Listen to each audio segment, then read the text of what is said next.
नमस्कार, मैं विक्रम और आज हम फिर से अपने एक खास एपिसोड में पॉडकास्ट के आपको मिलाने वाले हैं जाने माने मशहूर डॉक्टर राजीव श्रीवास्तव जी से। साफ तौर पर उन्होंने कई गंभीर बीमारियों के उपचार किए हैं और इस समय लखनऊ के चर्चित अस्पताल जानवी मल्टी स्पेशलिटी हॉस्पिटल में एज अ डॉक्टर काम कर रहे हैं और लोगों को स्वास्थ्य के प्रति जागरूक कर रहे हैं। डॉक्टर साहब, बहुत बहुत स्वागत है आपका हमारे इस खास कार्यक्रम पॉडकास्ट शो में। जी, बढ़ता जैसे आपकी शिक्षा दीक्षा जो रही है, जी सर कहाँ से रही है, प्रॉपर कहाँ से रहे? मेरी शिक्षा दीक्षा है GSVM मेडिकल कॉलेज कानपुर से। जी। उसके बाद मैंने रेलवे में नौकरी की। जी। UPSC के थ्रू मैं गया वहाँ पर और मैंने करीब 35 साल वहाँ पे नौकरी की। जी।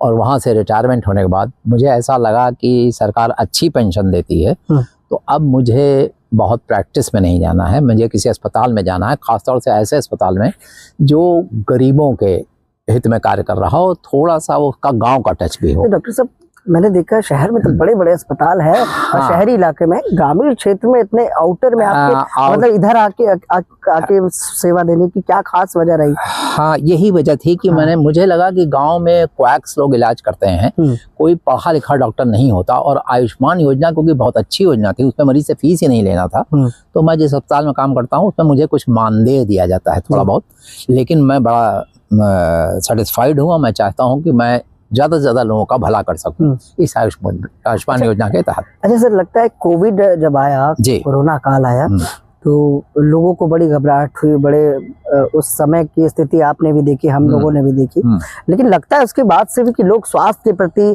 और कहीं ना कहीं कुछ जागरूक हो पाए हैं। हाँ, बिल्कुल जागरूक हुए हैं।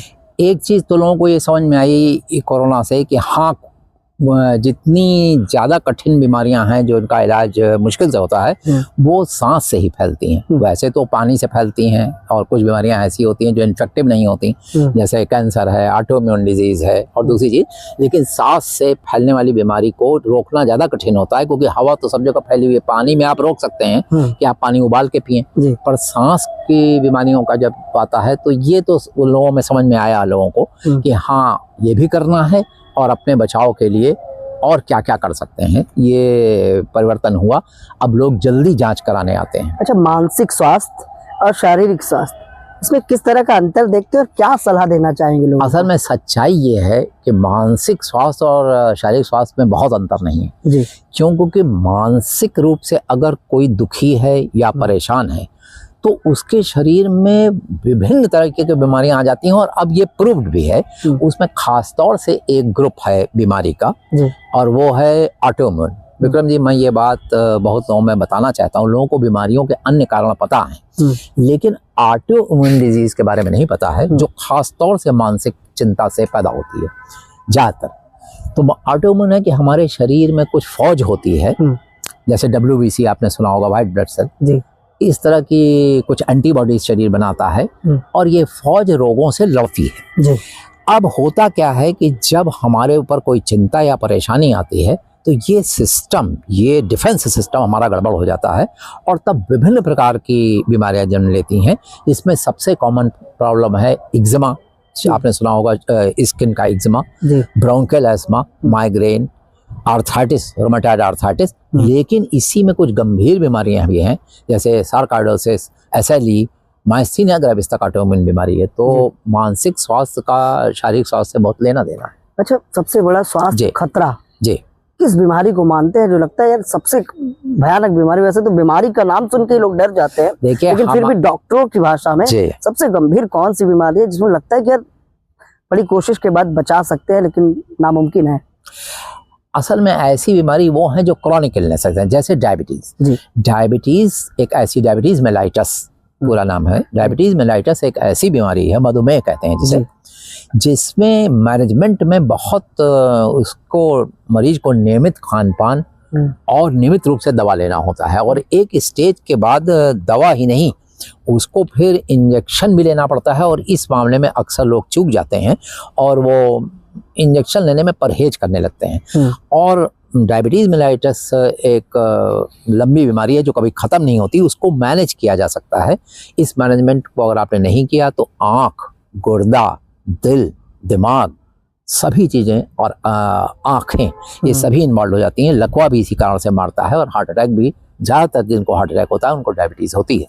तो डायबिटीज को मैं बहुत खतरनाक, जबकि इसका मैनेजमेंट हो सकता है, लेकिन कठिनाई होती है मैनेजमेंट में थोड़ी। मतलब सबसे बड़ी बीमारी अगर देखते हैं तो डायबिटिक शुगर को देखते हैं। यस, बिल्कुल, क्योंकि इसलिए नहीं कि दवा नहीं है, इसका मैनेजमेंट करने में लोगों को परेशानी होती है, खासतौर से उनको ज्यादा परेशानी होती है जो कम पढ़े लिखे। डायबिटिक और ब्लड प्रेशर मतलब कहीं ना कहीं एक ही तरह से देखा जाता है। डायबिटीज में ब्लड प्रेशर बहुत कॉमन है, डायबिटीज में ब्लड प्रेशर भी हो जाता है और ब्लड प्रेशर वैसे भी बढ़ सकता है, लेकिन डायबिटिक लोगों को ज्यादा ब्लड प्रेशर होता है और ब्लड प्रेशर खुद में एक बहुत घातक बीमारी है। डॉक्टर साहब, नई तकनीक आ गई है अब बहुत सी, अपने स्वास्थ्य में कई नई तकनीक आ गई है, AI रोबोटिक्स इलाज आ गया है। इसे किस तरह से देखते हैं, जो मतलब कहीं ना कहीं हम कहें कि स्वास्थ्य के क्षेत्र में एक बड़ी तरक्की है, ये अच्छी है या मतलब किसी तरह से किस तरह से देखते हैं? बहुत अच्छी है। ऐसा है, मैं एक बात आपको बताऊं कि स्वास्थ्य के क्षेत्र में तरक्की तो काफी पहले से होती रही है लगातार। जैसे जब मैं पढ़ता था तो उसमें अल्ट्रासाउंड नहीं था, CT स्कैन नहीं था। अच्छा, जब अल्ट्रासाउंड नहीं था डॉक्टर साहब, हाँ, और मान लीजिए किसी का अल्ट्रासाउंड करके ही रिपोर्ट देखनी हो, तब किस तरह की दिक्कत नहीं, तो उस समय बहुत हम लोगों को दिक्कत होती थी ये पता लगाने में कि पेट में दर्द है, लेकिन क्या वो गॉल ब्लैडर के कारण है कि अपेंडिक्स के कारण है कि उसकी आंतें फंस गई हैं। तो इस सब में अंदाज लगाया जाता था और अच्छे डॉक्टरों का मतलब ये था कि अंदाज ज़्यादातर सही हो। ऐसा भी होता होगा कि मान लीजिए एक सोचा हमने कि ये बीमारी हो सकती है, उसकी दवा लिख दी, नहीं दवा क्या लिख दी, इवन ऑपरेशन के समय पता चलता था कि जो हमने सोचा है वो नहीं था। तो बड़ी दिक्कत है, बहुत दिक्कत थी। मतलब नई तकनीक आने से काफी फायदा हुआ। और अब जो नई तकनीक आ रही है वो तो डिजाइनर ड्रग की आ रही है, नैनो लेवल पर। आपने नैनो का नाम सुना, नैनो पार्टिकल, कि वो दवा जाएगी और टारगेट पर जाके ही वही काम करेगी और बिल्कुल खत्म कर देगी। जैसे रॉकेट छूटता है टारगेट पे। हाँ, और अभी कैंसर का जैसे एक वैक्सीन आप सुन रहे होंगे, RNA वैक्सीन कैंसर का रशिया ने निकाला है और एक आध कंट्रीज ने और भी निकाला है, और हमारे यहाँ भी इस पर बहुत काम हो रहा है।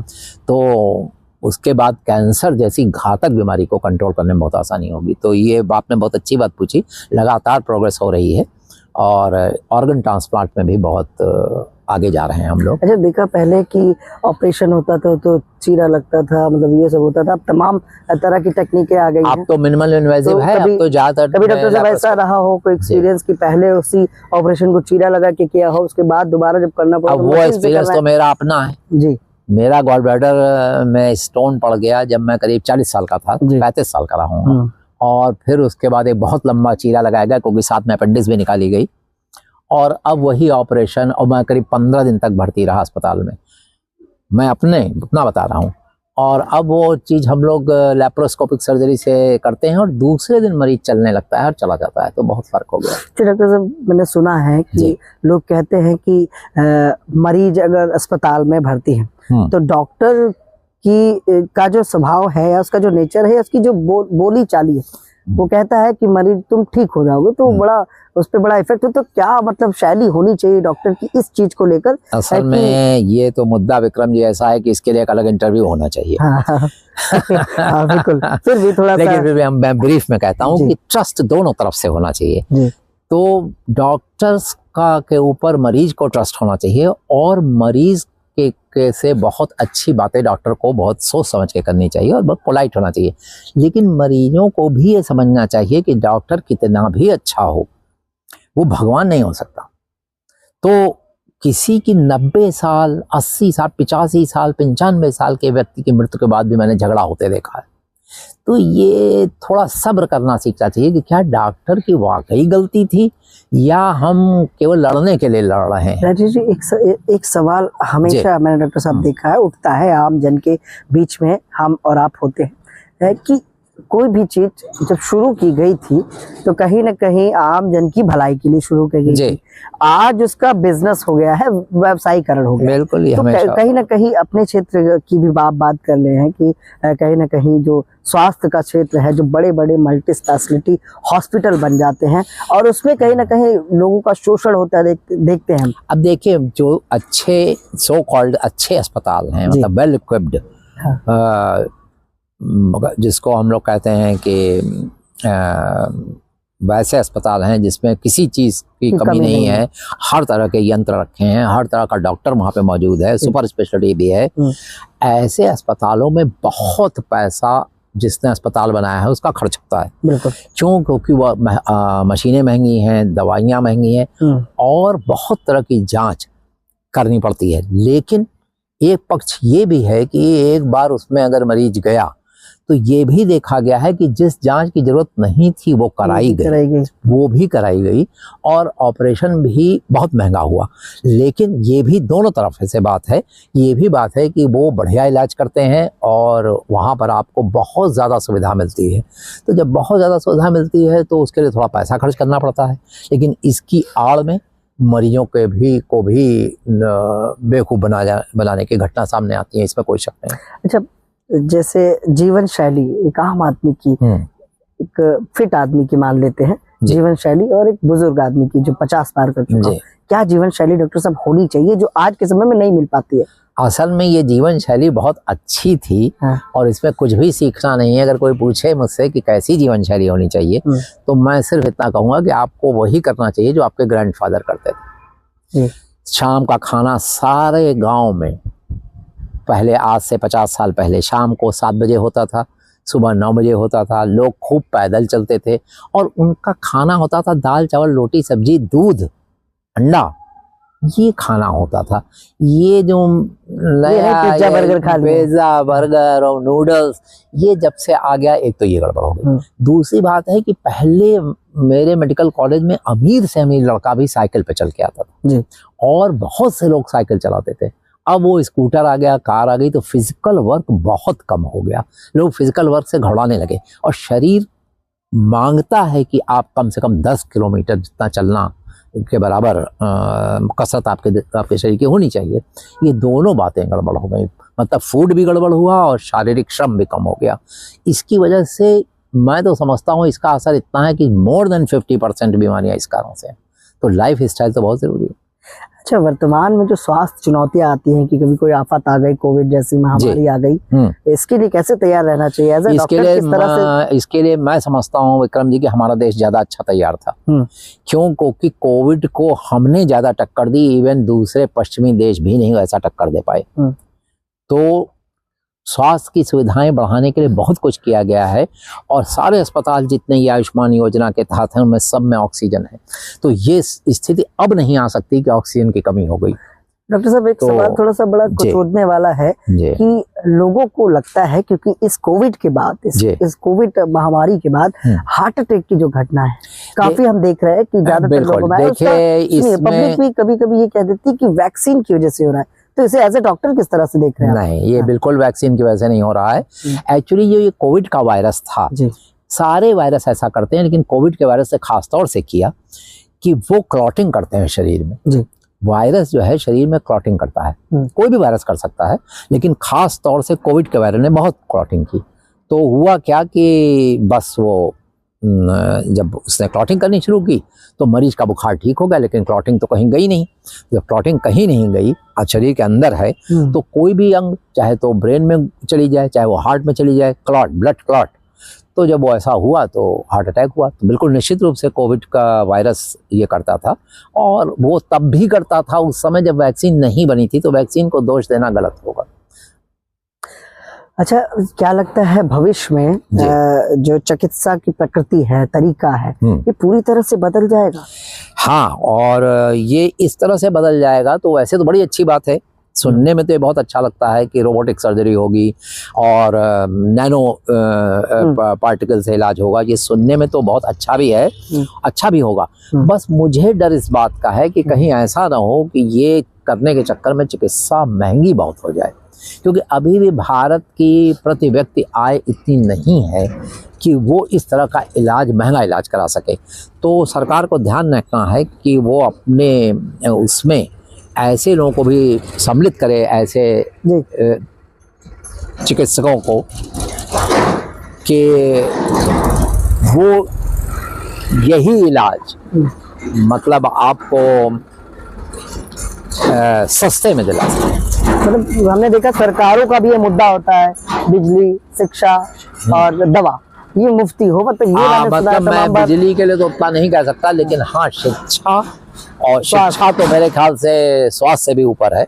और दूसरे नंबर पे स्वास्थ्य। ये दो आदमी की बेसिक रिक्वायरमेंट है।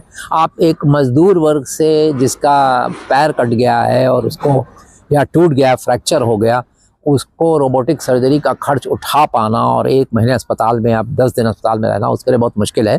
तो उसको ज़रूर सरकारी सहायता मिलनी चाहिए। अच्छा, जैसे हमें आपको स्वस्थ रहना है, जी, सभी को रहना है स्वस्थ जी, तो उसके लिए बेसिक नीड क्या होती है, क्या कराना चाहिए हमें? जैसे मैंने देखा है कि मेडिकल परीक्षण जो है वो आमतौर पर अब नहीं कराते हैं लोग, और जबकि उसकी रिक्वायरमेंट हर डॉक्टर बताते हैं। मेडिकल परीक्षण का तो ऐसा है कि यंग एज में तो एक बार करा लेना चाहिए कि कोई ऐसा तो नहीं, कोई जेनेटिक बीमारी है या कुछ है। हाँ।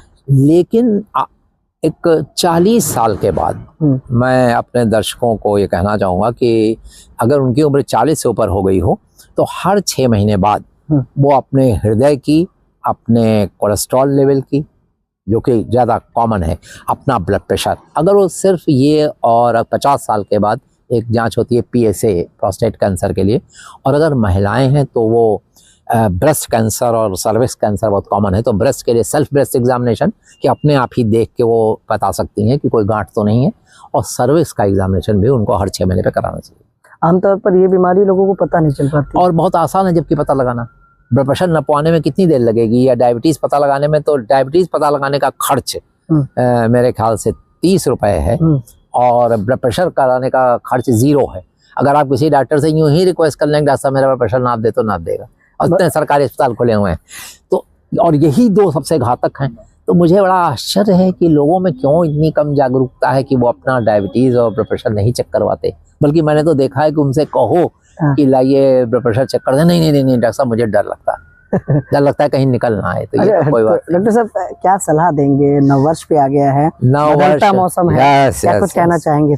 पहली बात तो बहुत बहुत शुभकामनाएं नए साल की, और हमें नए साल से हमेशा बहुत उम्मीद होती है, तो इस बार भी है। हम लोग बहुत तरक्की कर रहे हैं। अगर आप पिछले 10 वर्ष में, 15 वर्ष में ही देखें तो वो तरक्की हुई है।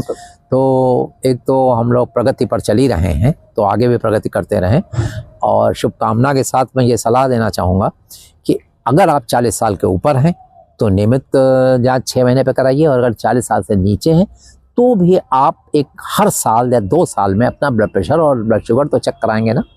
तो ये बहुत, और स्त्रियाँ ज़रूर सेल्फ ब्रेस्ट एग्जामिनेशन के बारे में जानें कैसे किया जाता है, और अपने सर्विस की जांच के लिए लेडी डॉक्टर से हर साल एक बार मिले। चलिए, बहुत बहुत धन्यवाद डॉक्टर साहब। बहुत बहुत धन्यवाद। ये थे हमारे साथ डॉक्टर साहब, जिन्होंने साफ तौर पर ये बताया कि महिलाओं में, पुरुषों में किस तरह की बीमारियां घर बना लेती हैं, उनसे कैसे बचा जा सकता है।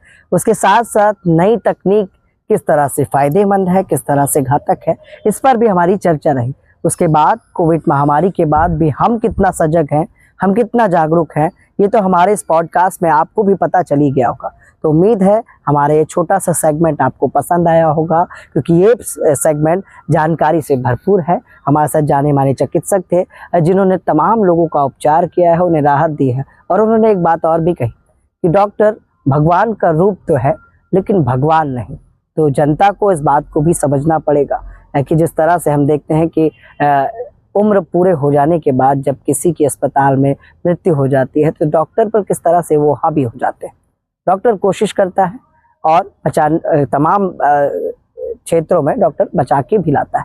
तो उम्मीद है हमारा ये छोटा सा पॉडकास्ट आपको पसंद आएगा। तो हमारे चैनल को सब्सक्राइब करें, बेल आइकन दबाएं। नववर्ष की आप सभी देशवासियों को, प्रदेशवासियों को हमारे और जानवी मल्टी स्पेशलिटी हॉस्पिटल की ओर से शुभकामनाएं। नमस्कार।